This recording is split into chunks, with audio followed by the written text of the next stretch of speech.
Today we're going to talk about two beautiful breakout plays that happened. This positive stimulus news, Trump, stuff like that. This has had a positive effect on the stock market. And we're going to talk about the importance of pullbacks and why that it's great you should wait for them. See, Amzn had a massive breakout here today. But to get in and go long anywhere up here would have been disastrous because you would have suffered through this long pullback. So on strong uptrends, I always want to wait for that pullback. And how do you know when a pullback is likely to come to an end? We're just going to measure another pullback with a previous high to low swing and project it off of the high.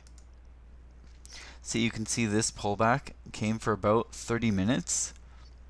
These are 15-minute candles, but the second one dipped below, found support on the VWAP, and did close above this 28.2% retracement of our previous downward swing.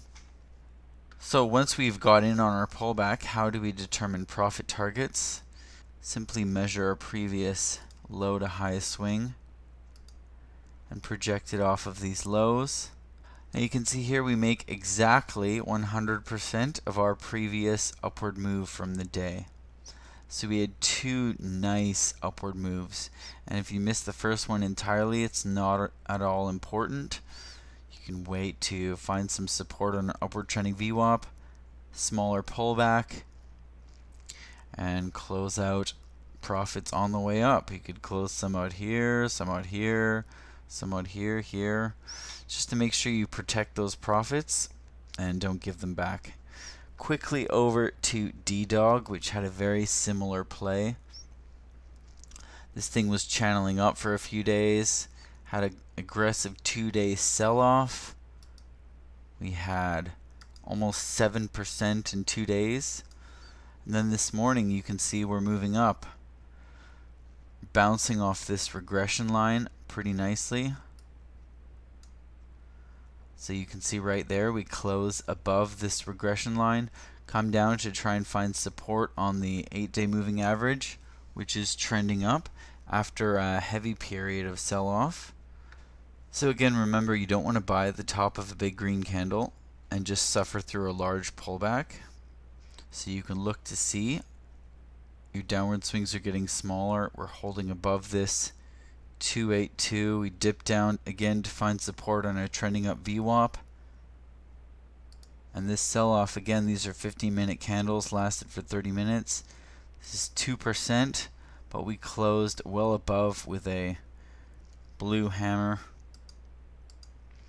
And how can we determine profit targets? Again, we'll just measure our previous low to high swing, project it off the lows, and we make exactly 128.2% of our previous upward move.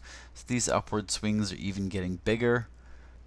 So this is why it's important to wait for a pullback, so you don't have to take a position at the top of a big green candle and hold through a giant pullback. And this is why a lot of people get in greedily at the top of a big green candle, or blue candle in my case, suffer through a pullback, sell when they can't stomach it anymore because they're staring at their P&L, and then the stock rips without you. So if you have a decent upward move like this, just wait for that pullback. It's a very safe trade. That way, if you get in here and it fails to here, then you could get out once this support is broken, or whatever you determine an appropriate exit to be. But you're so much closer to support getting in on the pullback, and it's a much safer trade because you have a lot more to gain and a lot less to lose. So don't worry about chasing big green candles. Look for measured pullbacks and measured upswings so you can determine profit targets. Two great plays today that would have just played out if you just waited for that pullback and calmly entered and calmly closed out profits on the way up to protect them.